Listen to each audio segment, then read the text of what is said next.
Welcome to Let's Talk Business, where Square business owners share their stories, biggest lessons they learned, and their plans for the future. I'm Aylon Pesso, Square Small Business Evangelist and former business owner. And today we are talking to Michelle Savage, from Savage Goods in El Paso, Texas. Thank you so much for joining us, Michelle. I'm so excited to hear and share your story. Yeah, of course. Thanks for having me. Absolutely. And with that, let's talk business. First, can you give us a quick introduction? Yeah, for sure. So I'm Michelle. I'm one of the owners of Savage Goods. We are a neighborhood cafe in El Paso, Texas. So we started out as a farmer's market, but now we're a brick and mortar. We do coffee, we do breakfast burritos, handmade donuts, pastries, brunch plates, burgers. It's mostly a breakfast, brunch, and lunch place, open Wednesday to Sunday. So real fun, real community vibe right in the heart of downtown El Paso. Awesome. I love it. And when did y'all get started? So we started the farmers market stand in 2013, and we did that just cooking from our apartment for several years, and then opened the actual brick and mortar at the end of 2017, the day after Christmas, actually, which I wouldn't recommend. We were just very eager to open. I love that. Yay. When you get the bug, nothing can stop you. No holidays, no nothing. That's amazing. I'd love to start at the beginning there. So what led you to get started with farmers markets, and what were you doing before? What was that like? Yeah, so we had moved to El Paso my husband and I had moved here in August, and my sister-in-law had already been living here. And we honestly had just gotten married and thought, let's just go check it out. It'll be an adventure. I had never even been to Texas before. So we moved here, no jobs, no apartment, no friends, just with what we had in our car, and just kind of started over. And when we first got here, we found jobs and were doing things, but nothing that was really very exciting. It was just work. And so we started doing these markets just on a whim. My sister-in-law is a fantastic baker. I'm vegan, and at the time in El Paso, there really weren't many vegan options. And so we thought, let's try to make some vegan brownies and see kind of how it goes. So we lived just 2 blocks from the farmer's market. We literally carried things in boxes. We didn't have a table. We didn't have a tent. We just kind of set up this makeshift situation, and that's how it was born. We sold out that first week, and then week after week, it just kept growing. The demand was really there for a high quality kind of handmade food, but also we were doing a lot of vegan and gluten-free, and the community just really responded super well. And from there, I mean, we did that for years. People would come to our apartment and pick up custom cakes and, what goodies for their weddings, all kinds of things. But we felt like people were really asking for a gathering place. And that's what we actually love, is this hosting and creating space for community and for connection. And while the market was awesome, we loved being where the people were. We really were aching for that space where we could welcome people on a daily basis. So, we just spent several years pretty organically growing into it, trying to find the right space. Most of the time we were pretty terrified. So I think we were actually really holding back from opening a brick and mortar. But once it was time, it was clear. It was time to take the leap, and now here we are.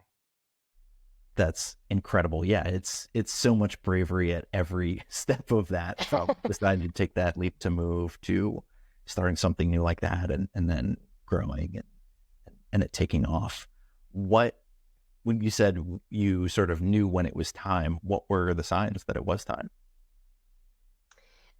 I think when we realized the regret of not doing it was bigger than the fear of doing it. It was one of those things. We had some pretty significant conversations about what happens if it fails. What will we feel like if it fails? Because restaurants they're really risky. The numbers aren't great. The odds aren't great. And we felt like, if we get 2 years in and have to close, what will that feel like? Versus what if we never do it? And my husband used the phrase, throw your hat over the wall. At some point, you got to throw your hat over the wall, because then you have to climb over the wall and go get it. And we did that by signing a lease. We found the perfect spot and just signed the lease. And we're like, all right, here we go. Let's make it happen. And, we have had that kind of pre-mortem conversation many times over the past 6 years of, what will it feel like if we have to close? And, really walking through that, that's the biggest fear, right? And realizing I would still count it as a success. And then that helps you kind of recalibrate and not be working from a place of fear and work from a place of, trying to just figure out the next best step. That's all you can really do anyways. Yeah, that's huge. I love that framework around what does it feel like, and shifting from a place of fear to a place of, hey, we did this. No matter what level we get to, it was a huge accomplishment. Yeah. And I think a lot of business owners talk about going by gut, but they don't necessarily talk about that emotion side of things and that feeling. So that's a really great way of looking at things and having that mentality around it. That's really cool. Yeah. And, I often feel like we fell into it. I would never have described myself as an entrepreneur or a business person. I've often felt like I don't have that gut. I love facts and information. So for me, it's really helpful to walk all the way through the what ifs, get to the worst case scenario, and then I can always go from there. Like once it's named, once it's in front of you, I can deal with it. It's the nebulous, not knowing, unnamed fear that's always been hardest for me. Huge. Now, this has been a family business from the beginning. Yeah. What has that been like, going in and starting this with a partner and sister-in-law and that family side of things? Yeah, I mean, there's a reason they warn against it, right? No, it's been so good. Honestly, this is the thing I feel most grateful for, is I get to work with my two best friends, my husband and my sister-in-law, and our gifting is really different from each other. My sister-in-law is incredibly creative. She is the head behind the food. She can do anything in the kitchen. And I am very analytic, numbers, spreadsheets. And that has really complemented each other. And, just being in it together, I feel like when one of us starts to get really burnt out, the other one has this wave of energy. And we've been able to really buoy each other through it all. At the end of the day, I've been really grateful for it. There is such a deep level of trust, and we can go head to head in the business setting, but then we have dinner together that night. And so it actually really helps keep things in perspective. Both her and my husband, I trust, I love them. So it's been really great. It has definitely brought up challenges. If there's a birthday party for one of our kids, all of us want to be off. We all want to be there. We all go to the same holidays. We do the same thing. So in some ways it has been challenging, and it's just sometimes hard to separate that tension that there naturally comes up with business partners. But at the end of the day, I've been really thankful for it. Yeah, that's incredible. I'm so glad that it's just added to the relationships rather than taken away and made things more difficult. Yeah, you definitely mentioned a lot of those challenges. I had a small business as well. It was me and my dad. So definitely understand the every holiday what's going to happen, what are you going to do, but figuring out those systems in place and all that.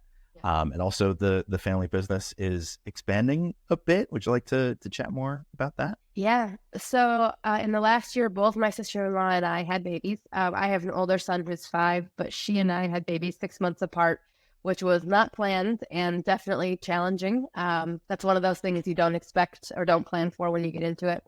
When we started this, she was single and we didn't have any kids between the 3 of us. And so we were at the business 24/7. I mean, it was our baby. We lived and breathed the cafe, and we're very willing to do that, excited to do that. And I think that's what got it to where it is now. But in the last few years, a lot has changed just in our priorities, but also energy and practical demands on our time. We can't be as flexible as we once were. So it was interesting when we found out she was pregnant. It was actually a pretty big wake-up call. I already had a 4-year-old, and my role has been a little bit more behind the scenes so I can work from home a bit more, but hers has always been in the kitchen. She's the one hand rolling the donuts. And it was just this wake-up call of, we have to figure out some systems to make sure that this place can run without us, because very soon, 9 months exactly, we will have to run it without one of us and then the other. So how are we going to do that? Yeah. So what did you do? How did that work, both first for her and then for yourself? What systems did you put in place? What changes did you make? How did you make it work? Yeah, so, I think in some ways it was a real gift and will be one of the things we point to as how we made it through and how we grew, because I think we didn't realize how much we were the bottleneck. The business could only grow as big as our energy and time allowed it to. And so we were really holding back some growth by being the ones holding everything. And so, I mean, we started really at the very beginning of writing down for her specifically everything she did in the business.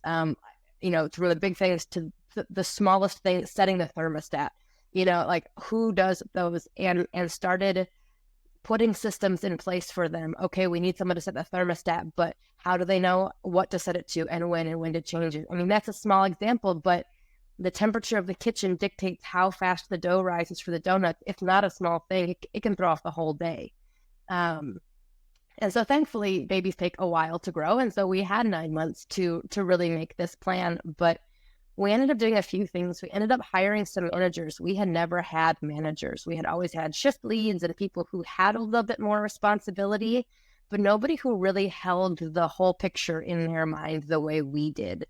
And so we hired a few people. It took us a while to find the right people. And those were challenging lessons, figuring out, your best worker isn't always your best manager, and figuring out who the person is who can really lead and develop people while also holding a lot of responsibility.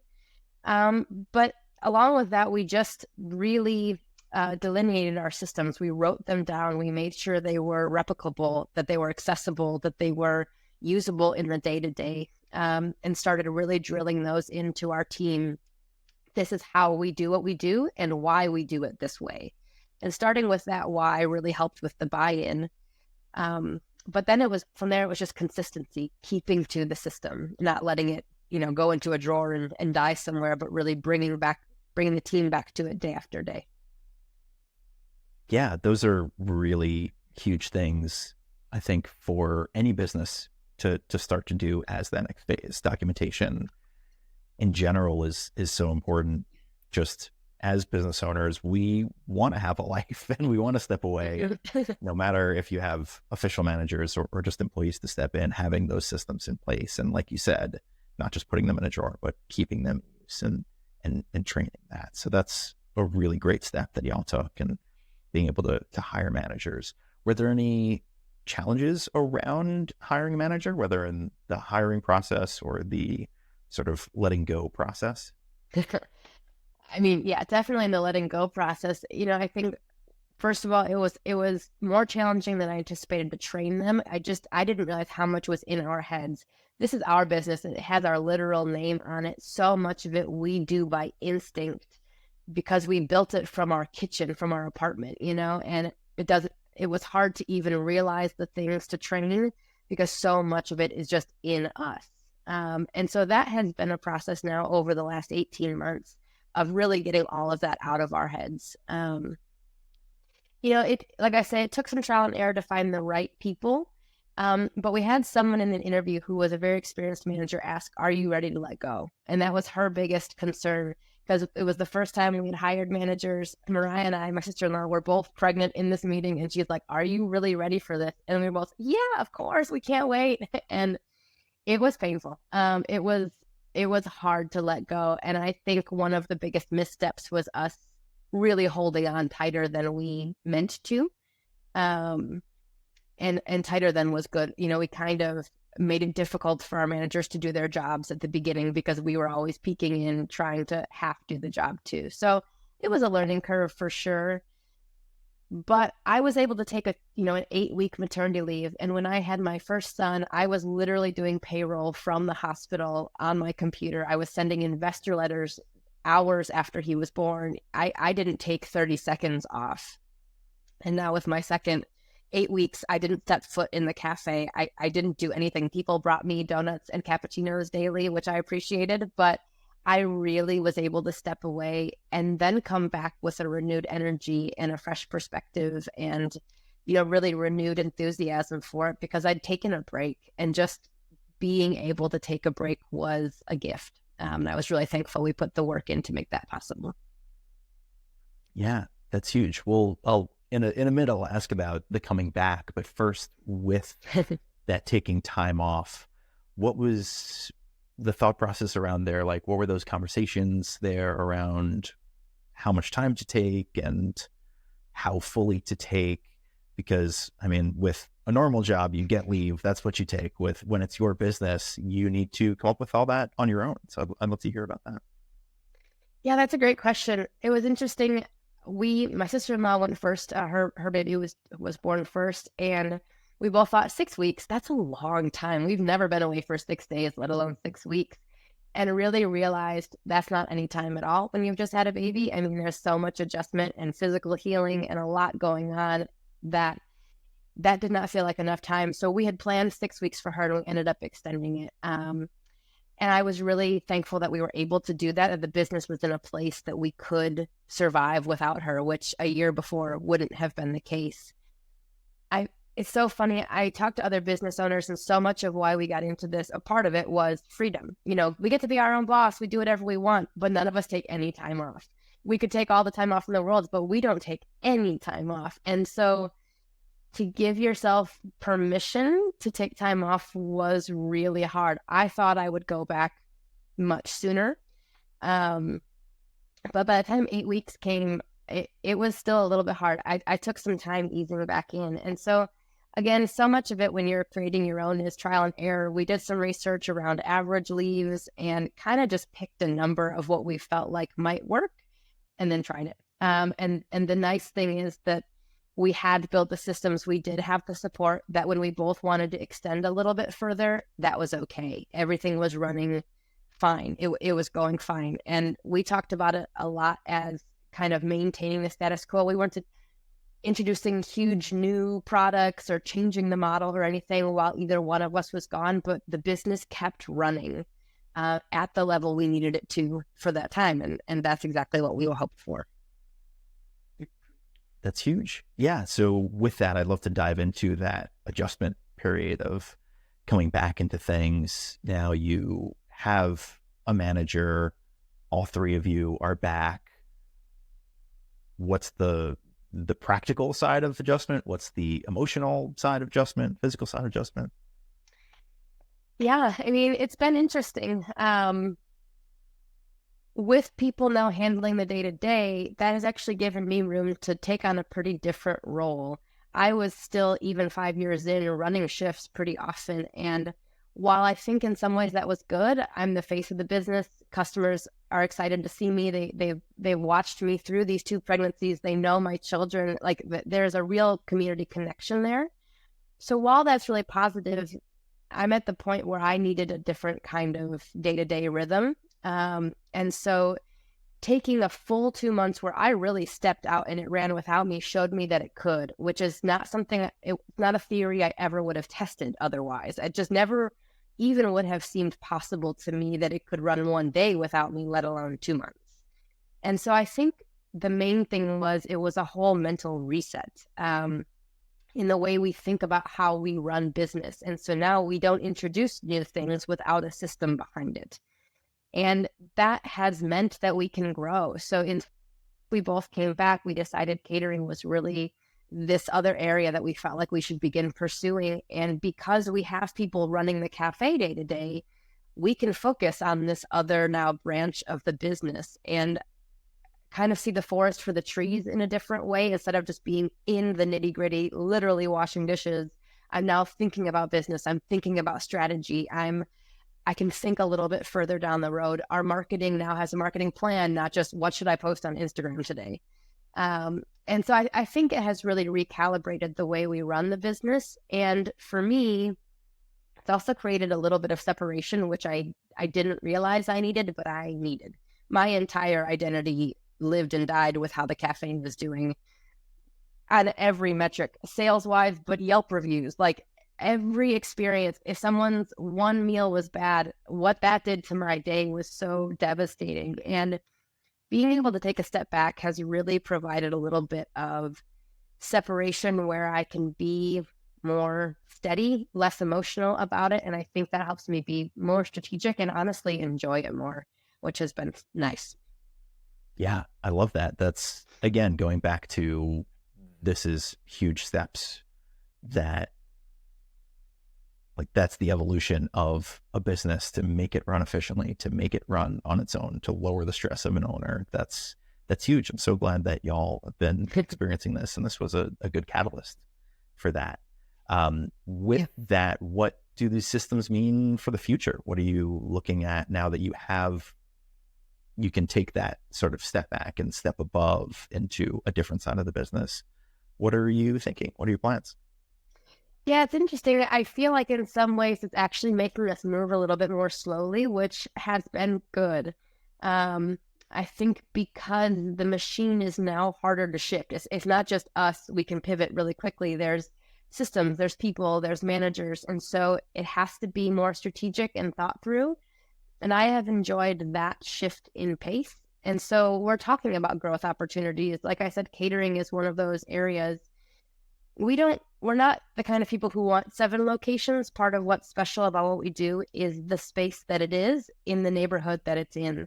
It wouldn't be the same thing on the east side of the city or, in a different part of town. And so we could open more locations, but that's really not where we're leaning. And so we keep thinking about how can we keep hosting? Can we keep caring for people? Can we create gathering spaces? And catering has been a really fun opportunity to be part of people's special moments, weddings and big events, but also private dinners and in their home, in their kitchen, creating food for them. And so that's been fun, but we're being a lot more intentional about how we do it, about really making sure the structure is in place that will allow it to grow. And so in 2 years, we're not where we were, where we're working every event and we're stressed out of our minds and our kids are in a playpen at the catering, So we're exploring growth, but just trying to be more strategic about it and use these lessons that we've learned to grow wisely in a way that's sustainable over the life of hopefully a very long-living business. Yeah, that's a really good point. It's a lot of people get in the mindset of I need to grow, and the way to grow is 7 locations and expanding. So I really love that you're taking it slowly and looking at scalability and sustainability. Speaking of that, you don't necessarily have to answer if you don't want to, but what does that sustainability and financial side of things look like with 3 partners and managers and all of that? Yeah, I think that has been one of the biggest challenges is if it was just one owner, if it was just me drawing a salary, financially, the business would be in a very different place. So there's 3 of us, 3 owners who are really owner operators. We have 2 full-time managers now. Well, 3 actually, 3 full-time managers, and we have investors. And so there's a lot that's drawing on a pretty small cafe. And so that has been one of our biggest challenges. Right before COVID, we hit our most profitable year, and then COVID hit and threw everything into a tailspin. And, we have really dug ourselves out of that hole. It's been 3 years, 4 years now, and we're in a really healthy spot, but we're still not profitable. And that's been interesting. And so that is the source of a lot of our conversations is we are successful by so many metrics and so many measures, but financially not yet. And so we've really been, in that intentionality, just kind of trying to strip away anything that's extra, anything that is drawing away from the focus of what we want to create, really trying to shed some of that now. And, catering has the opportunity of a pretty good upside. The margins are different. You can control it in a different way. And so it could be a really good move. The cafe is limited by the seats that we have and the amount of turnover we can have. And so we're kind of at capacity there. But honestly, I'm feeling really hopeful heading into this year because we're having the right kinds of conversations. It's not that it's spinning out of control and we don't know what's happening.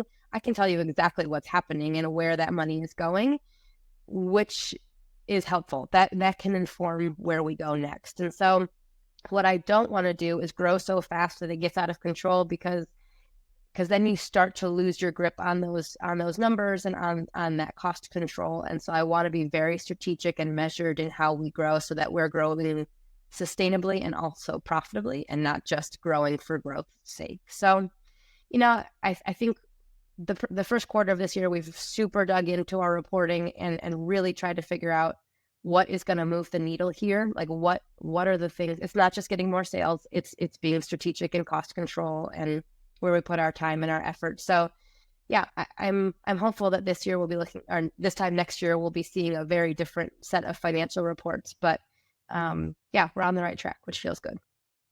Yeah, absolutely. I think that's something that so many business owners can relate to. I mean, myself included. March of 2020 was our biggest March Yeah. ever, Yeah. for those 15 days before we closed down. And Hmm. yeah, that definitely derailed a lot of things. But I really, congratulations, first of all, for getting out of that and to building your business back up to pre-COVID levels. And yeah, it's you're exactly on the right track. Thinking about sustainability, thinking about scalability. So many businesses fail because of expanding too much too quickly and not getting a handle on things. So the fact that you're really in there with the numbers and you know what's going on, that's huge. And you should really, yeah, be really proud of yourself for that. That's amazing. Thanks. Just wanting to do it the right way. Yeah, I think COVID shifted the restaurant industry in a pretty significant way, and there's some pressure to be everything for everyone these days. And one thing I'm thankful for is with the three of us being owners, we really keep each other grounded, and we keep coming back to who are we? What does Savage Goods do? And do that at an A plus, and you don't have to do everything else. It's when we get distracted that I start to feel that our quality goes down and the numbers honestly start to slip. When we're doing our core and we're doing it the best we can, people come back, the numbers look better. And so it's been helpful to have three of us and not just one of us that you get distracted and pulled. Three of us coming back. No, who are we? What do we do? Let's do that at our absolute best. And then the rest will figure itself out. Yeah, amazing. Going back to the family side of things, what does it look like for you, for sister-in-law, being a business owner and a parent, both for people that are thinking about becoming business owners, people that are thinking about becoming parents who are already business owners? What is that like? How do you balance and manage it all? I have a very structured calendar. I have my own calendar. I have a business calendar, and I have my kids actually have their own calendar, and so I can kind of see how everything is moving together. Honestly, I have simplified a lot. I now have at the beginning of the day a good enough list. If I get these two things done, that is good enough for today, because I won't get everything done. It's a constant juggling act, balancing act, but I think putting the systems into place so that the business can run on its own without me there every day has been the best thing that we have done.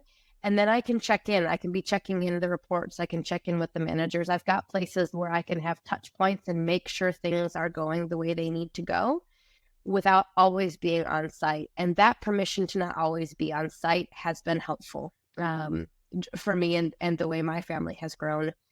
You know, I have actually gotten this question a couple of times of, well, how do you do it all? How can you have it all? And some of it is lowering expectations, but some of it is just an expectations realignment. And for me, similar to that distance that stepping away offered, it's honestly been freeing a little bit to expand my identity. I'm not just a business owner. I'm a business owner and a mother. And I'm raising a son who sees me as the boss and sees me running this company. And that to me is so cool. Like, he's watching me in these arenas, and I'm proud of what he sees. I'm proud to be that role model for him. And that has been really life-giving, but it also has brought a lot into perspective. If the business fails tomorrow, my life won't end. There's more to me than this business. And, you know, whether or not you have kids, I think that expansion of identity beyond your business is really important. And I think really, really hard, because to get where we are, you have to give it everything. You have to give it all that you are, but then it's hard to extract yourself again from it. And so, I don't know, very practically, I have a lot of to-do lists. Calendaring is really important. I try to be very practical about what is actually achievable in a day.